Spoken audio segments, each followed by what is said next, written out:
எல்லோருக்கும் வணக்கம். சில பேர்லாம் அப்படியே ஷாக் ஆயிடுவாங்க. அடாடா, எத்தனை வருஷம் கழிச்சு இந்த ரசம் மாதிரி இருக்கு, சுவையா இருக்கே அப்படின்னு எல்லாரும் சில நேரங்களில் ஷாக் ஆயிடுவாங்க. அது மாதிரி தான் இன்னைக்கு இந்த புல்தடிக்கு பைல்வான் மார்க்கெட் ஓப்பன் ஆனதுலேருந்து அப்படியே 170 பாயிண்ட் அப்படியே காப்பாற்றிருக்கான்னா உண்மையிலேயே இந்த புல்தடிக்கு பைல்வான் எனக்கு தெரிஞ்சு இந்த வருஷத்துலேயே 2025 முடிய போகுது.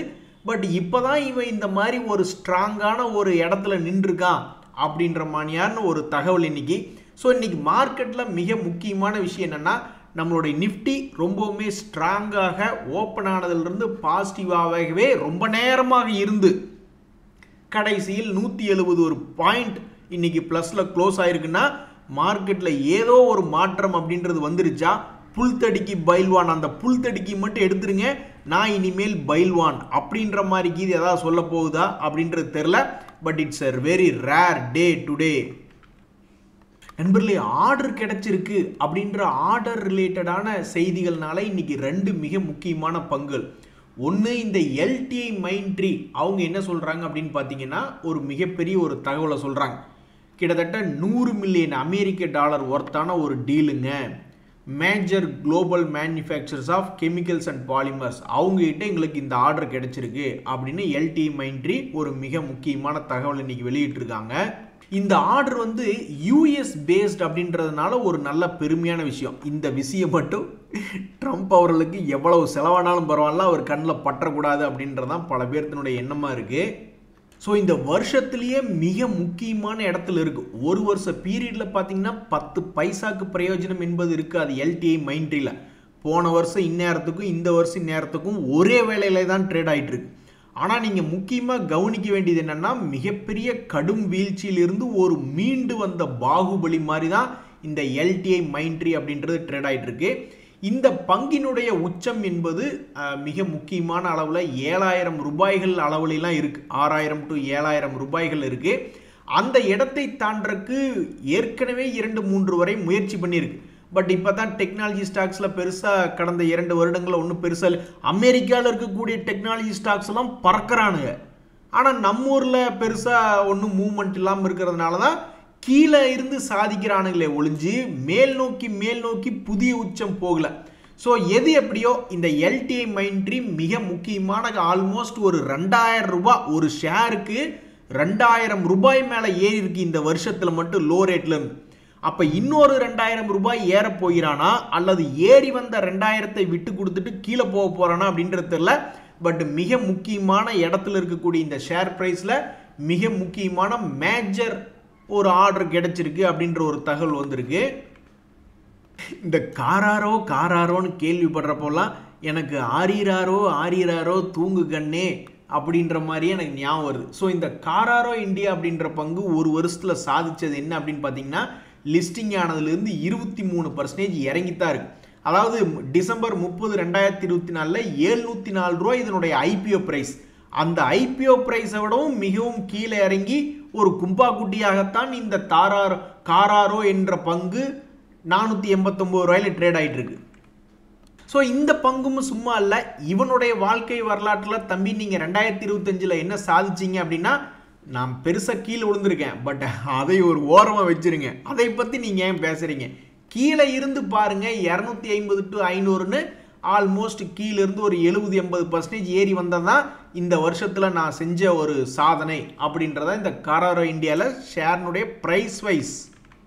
ஸோ இப்படி இருக்கக்கூடிய இந்த காராரோ இந்தியாவில் இந்த மாதிரி ஆர்டர் ரிலேட்டடான நியூஸ் ஒன்று படிச்சுக்கிட்டு இருந்தேன். ஸோ இந்த சமயத்தில் ஒரு முக்கியமான விஷயம் என்னென்னா, எந்த ஒரு பங்குகளுமே பெரும்பாலும் ஏதாவது ஒரு லோ ரேட்லேருந்து ஏறி வர்றதுக்கெல்லாம் முயற்சி செய்கிறான். ஸோ ஒரு வருஷம் கழிச்சு எடுத்து பார்க்கும் பொழுது நிறைய ஷேர்கள் உண்மையில் சாதனை பண்ணியிருக்கானு. அது நிறைய கும்பா குட்டிகளாகவும் இருக்குது, நல்ல சிறந்த லாபம் செய்யக்கூடிய கம்பெனிகளாகவும் இருக்குது. பெருவாரியாக பார்க்கும் பொழுது ஒரு ஷேர்னுடைய விலை இப்படியே கீழே விழுந்து மேனிக்கே இல்லை. ஒரு வருட அளவில் நாம் பார்க்கும் பொழுது சாதனைனால் சாதனை மார்க்கெட்டே ஆகாவளி மார்க்கெட்டாக இருக்குது. ட்ரம்ப்னால தலைவலியாக இருந்தாலுமே இந்தியாவினுடைய ஷேர் மார்க்கெட்டில் 30%லிருந்து 100% ஏறிய சாதனையாளர்கள்லாம் கூட இருக்காங்க. ஸோ இதிலிருந்து என்ன தெரியுதுன்னா, இனி எப்படி 2025 முடிஞ்சிருச்சு, 2026லயாவது ஏதாவது ஒரு சில பங்குகள்லையாவது ஒரு 70-80% ஒரு வருஷத்துக்குள்ள பிடிச்சா நீங்களும் ஒரு கில்லாடி தான். அதுக்குண்டான எல்லாமே உங்ககிட்ட இருக்கு. தகவல்கள், நியூஸ்கள், அள்ளி வருகின்ற நியூஸ்கள் இருக்கு. நம்ம சேனல்லையே எவ்வளவு ஒரு நாளைக்கு காலையில் ஒரு 10 ஷேர், ஈவினிங் ஒரு 10 ஷேர்னு எத்தனையோ தலை குப்புற கீழே விழுந்த 52 வீக் லோ, அதுக்கும் கீழே போன லோ, 4 வருஷம் லோ, அப்படி இப்படின்னு சில பங்குகளை பற்றி பேசுகிறோம். மிக மிக முக்கியமான ஆர்டர்கள் கிடைக்கக்கூடிய செய்திகளை எல்லாம் பேசுகிறோம். எத்தனையோ அருமையான தகவல்கள் இருக்கக்கூடிய உங்கள் கை மேலே தகவல்கள் இருக்கும் பொழுது இந்த 2025 முடிஞ்சு 2026 அதாவது ஜென்ரலாக பார்த்தீங்கன்னா எந்த ஒரு பங்கும் கையில் இருக்கும்போது தொப்புக்கடின்னு 50% கீழே விழுந்துறான்னு வச்சுங்களேன், அதுக்கு நம்ம எதுவுமே செய்ய வேண்டியதில்லை, அவனா விழுந்துடுறான். ஆனால் கீழே விழுந்த பழகு நம்ம போர்ட்ஃபோலியோலே தான் இருக்கான், 50% பக்கம் கீழே விழுந்துட்டான். பட் அதே பங்கு திரும்பி வாங்கின விலை வந்தால் கூட 100% என்பது போல எல்லாம் ஆச்சு. ஸோ 2025 எத்தனையோ பங்குகள் சாதனை பண்ணியிருக்கு. அந்த பங்குகள் கூட போய் நீங்கள் சாதனை பண்ணலினா உங்களுக்கு 2026 என்பது ஒரு அக்ஷய பாத்திரம் போல காத்திருக்கிறது அப்படின்றதான் நான் அடித்து சொல்லுவேன். இன்றைய மார்க்கெட்டில் இன்னும் பல முக்கியமான தகவல்கள் நான் பார்த்துக்கிட்டு இருந்தேன்.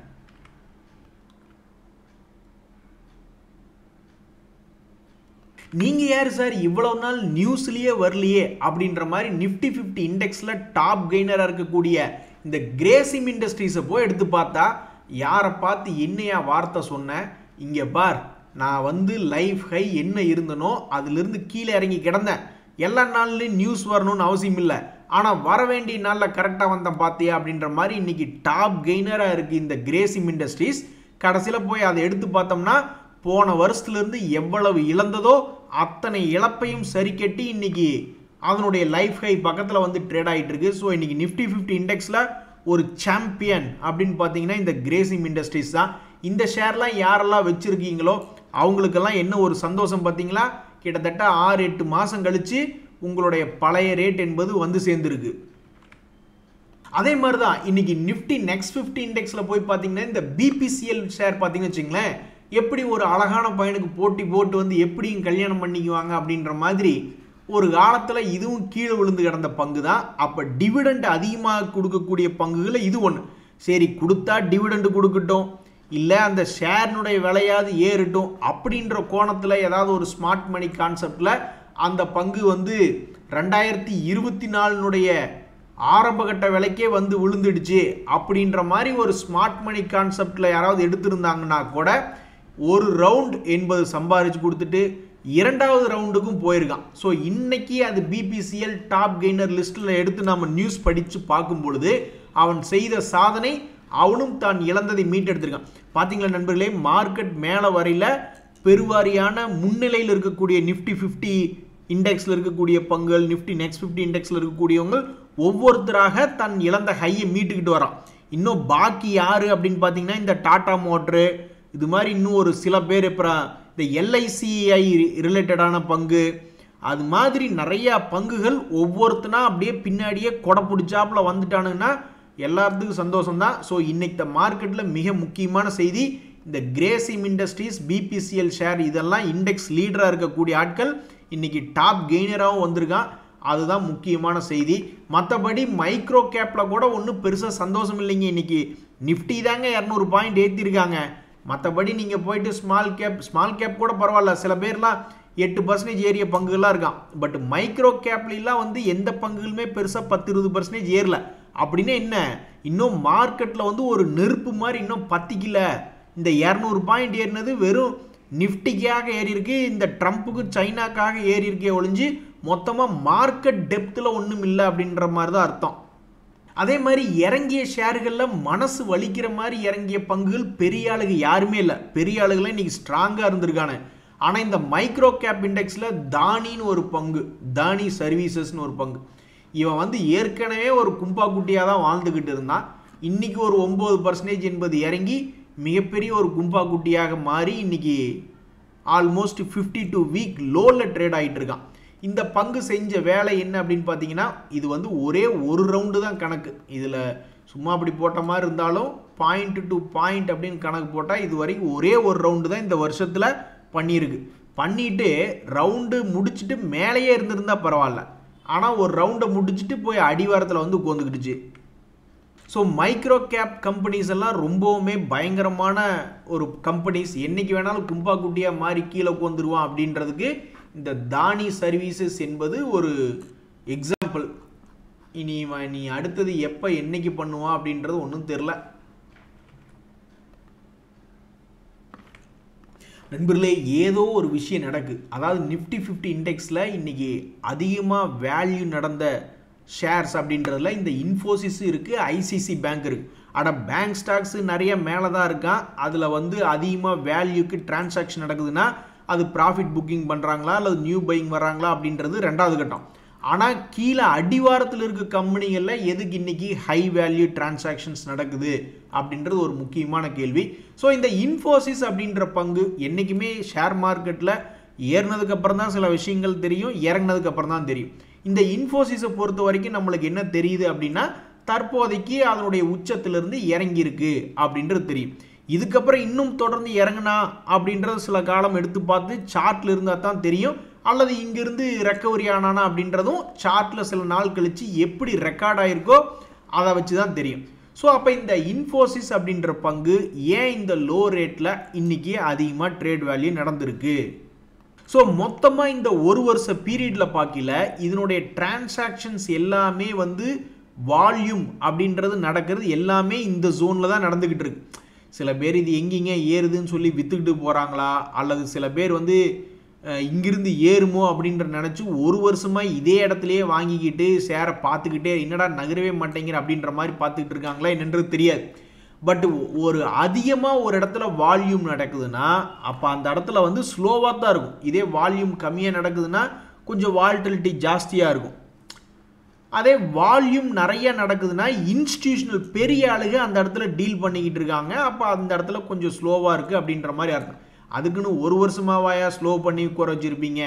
ஏதாவது ஒன்று பெருசாக திருப்தியோட வேண்டியதான். இது ரொம்ப ட்ரிகரான லெவல், ப்ரைஸும் லோவில் இருக்குது, வால்யூமும் அதிகமாக நடந்திருக்கு அப்படின்னா ஒன்றா மேலே ஒரு 500 ரூபாய் ஏற்றி விடு, இல்லையா ஒரு 500 ரூபாய் கீழே இறக்கி விடு. ஸோ இந்த பங்குக்குள்ளே ஏதாவது ஒரு மிகப்பெரிய ஒரு மூவ்மெண்ட் ஒளிஞ்சிக்கிட்டு இருக்கா? அது எப்போ வெளியே வரும்? கூடைக்குள்ளே இருக்கக்கூடிய பூனை எப்போ வெளியே வரும்? பூனை குட்டியாக வருமா இல்லை பெரிய பூனையாக பெரிய சிறுத்தையாக வெளியே வருமா அப்படின்றது தெரியல. ஸோ ஒரு கூடைக்குள் கமுத்தி வைத்திருக்கக்கூடிய இந்த இன்ஃபோசிஸினுடைய ஷேர் ப்ரைஸ் ரொம்பவுமே அதிகமாக வால்யூம் ஒரே இடத்துல நடந்துக்கிட்டு இருக்குது. இதில் எப்போ ஒரு மாற்றம் வரும் அப்படின்றத எல்லாரும் எதிர்பார்க்குறாங்க. விழுகிறது என்னமோ வேகமாக 4 மாதத்தில் 500 ரூபாய்க்கு மேலே விழுந்துட்டான், 600 ரூபா பக்கம் விழுந்துட்டான். அப்போ இன்னும் விழுகிறதோ அல்லது எழுகிறதோ ஏதோ ஒன்று மறுபடியும் அதே மாதிரி வேகமாக பண்ண வேண்டியது தானே. ஸோ இன்றைக்கி நிஃப்டி 50 இண்டெக்ஸில் ரொம்பவும் முக்கியமாக அதிகமான வேல்யூவில் ட்ரேடான பங்குகளில் இந்த இன்ஃபோசிஸ் அப்படின்றது ஒன்று. நண்பர்களே, இங்கே பார்த்தீங்களா இன்றைக்கி பெருமையாக பேசப்படுகின்ற எல்லா பங்குகளுமே அதிகமாக ட்ரேட் வேல்யூ அதிகமாக ஃபோக்கஸில் இருக்கக்கூடிய பங்குகள் எல்லாமே வந்து பெரும்பாலும் உச்சத்திலிருந்து சந்தோஷத்தை கொடுத்துக்கிட்டு இருக்கான். பிபிஎஸ்சிலாம் அப்போ தான் பார்த்துக்கிட்டு இருந்தோம். நிஃப்டி நெக்ஸ்ட் 50 இண்டெக்ஸில் அவனும் உச்சத்திலிருந்து சந்தோஷத்தை கொடுத்தான். இப்போ நம்ம பார்க்கக்கூடியது கனரா பேங்க், அவனும் நிஃப்டி நெக்ஸ்ட் 50 இண்டெக்ஸில் one of the top traded வேல்யூவாக இன்றைக்கி அதிகமாக ட்ரேடான பங்குகளில் இவனு ஒருத்தர் இருக்கா. ஸோ இந்த பங்கும் தற்போது மேலே புதிய உச்சம் என்பது வந்து ட்ரேட் ஆகிட்டு இருக்கு. இதை யாரும் கெடுத்துட விடக்கூடாது, இவன் மேலே போகக்கூடிய ஷேர் மேலேயே போக வேண்டும் ஆண்டவா அப்படின்ற மாதிரி தான் இந்த ஷேரை வச்சுருக்கிறவங்க யோசிச்சுக்கிட்டு இருப்பாங்க. ஆனால் வேறு ஷேரில் வச்சு கும்பா பாடி விட்டவங்க என்ன நினைப்பாங்க, இங்கிருந்து 70 ரூபாயிலிருந்து 130 ரூபாய் இந்த ஒரே வருஷத்தில் ஏறி ரொம்ப கலெக்ஷன் ஜாஸ்தியாக பண்ணிட்டீங்கப்பா, கெட்டிக்காரங்க தாங்கப்பா நீங்கள் அப்படின்ற மாதிரி ஒரு விதமான ஒரு உணர்வு. அதுக்கு பேர் வந்து ஸ்டொமக் ஃபயர்லாம் நீங்கள் எடுத்துக்கூடாது. நம்ம பங்கு ஏறல, மற்றவங்க வச்சிருக்கிற பங்காவது ஏறட்டுமே அப்படின்ற ஒரு சந்தோஷம்தான். ஸோ இந்த கனரா பேங்க் இதுக்கு முன்னாடி எப்படி அதனுடைய புதிய உச்சத்துக்கிட்ட போய் துபுக்கடின்னு 6 மாதம் தொடர்ந்து இறங்கி ஆல்மோஸ்ட் ஒரு 30 to 50% இறங்குச்சோ அது மாதிரி நடந்துடக்கூடாது ஆண்டவா அப்படின்ற மாதிரி தான் இந்த ஷேரை வச்சுருக்கிறவங்க யோசிச்சுட்டு இருப்பாங்க. ஸோ ஏறுதா அல்லது இறங்குதான்றது யாருக்கும் தெரியாது, அது பொறுத்திருந்து பார்த்தா தான் தெரிய வரும். பட் இன்றைய தேதியில் மிக முக்கியமான இடத்துல அதிகமான ட்ரேட் வேல்யூ நடந்த ஒரு பெருமை மிக்க பங்காக இந்த கனரா பேங்க் அப்படின்றது இருக்குது. எப்பா சாமி, நீ ஒரு ஸ்மால் கேப் ஷேராக இருந்தாலும் நீ செஞ்சது தான் ஒரு சாதனையே அப்படின்ற மாதிரி இந்த ஹெச்பிஎல் என்ஜின் ஷேர் யார் வச்சுருந்தாலும் சரி டக்குன்னு ஓடி போய் கை குலுக்கி கங்க்ராட்ஸ் அப்படின்னு சொல்லிவிடுங்க. ஏன்னா அந்த ஷேரினுடைய மூவ்மெண்ட் என்பது இந்த 2025 ஆல்மோஸ்ட் வந்து உங்களுக்கு பார்த்தீங்கன்னா 400 ரூபாய் இருந்த பங்கு 1000 ரூபாய் அப்படின்ற இடத்துக்கு பக்கத்தில் வந்திருக்கு. ஸோ இன்னைக்கு இந்த மார்க்கெட்டில் ஸ்மால் கேப் இண்டெக்ஸில் சாதித்த பங்குகள், வேல்யூ அதிகமாக டிரான்சாக்ஷன் நடந்திருக்கு அப்படின்ற பங்குகள்லாம் இந்த எஃப்எஸ்எல், ஹெச்பிஎல் என்ஜின்லாம் இருக்குது. அதுலேயும் குறிப்பாக இந்த ஹெச்பிஎல் என்ஜின் ஷேர் யார் வச்சுருந்தாலும் டக்குன்னு ஓடி போய் கை குலுக்கிடணும். டேய், நீங்கள் என்னை பார்த்து கை குலுக்கிட்டீங்க, இனி நாளையிலேருந்து இது என்ன ஆகும்னே தெரியலையாடா அப்படின்ற மாதிரி தான் அந்த ஷேர் வச்சுருக்கிறவங்க. இவ்வளவு நாள் நாங்கள் சைலண்ட்டாக இருந்தோம், இன்றைக்கி வேறு இது வந்து ஸ்மால் கேப் இண்டெக்ஸில் one of the top valued டிரான்சாக்ஷனாக நடந்திருக்கு. இனி அடுத்தடுத்து இவன் என்ன செய்வான்னு தெரியலையே அப்படின்னு ஒரு பதவதைப்பாக இருப்பாங்க. எது எப்படியோ இந்த ஹெச்பிஎல் என்ஜினியரிங் அப்படின்ற பங்கு இன்னைக்கு வந்து ஒன் ஆஃப் த டாப் கெய்னராக, அதாவது one of the highest trade value ஸ்டாக்ஸாக இன்னைக்கு ஸ்மால் கேப் இண்டெக்ஸில் நடந்திருக்கு.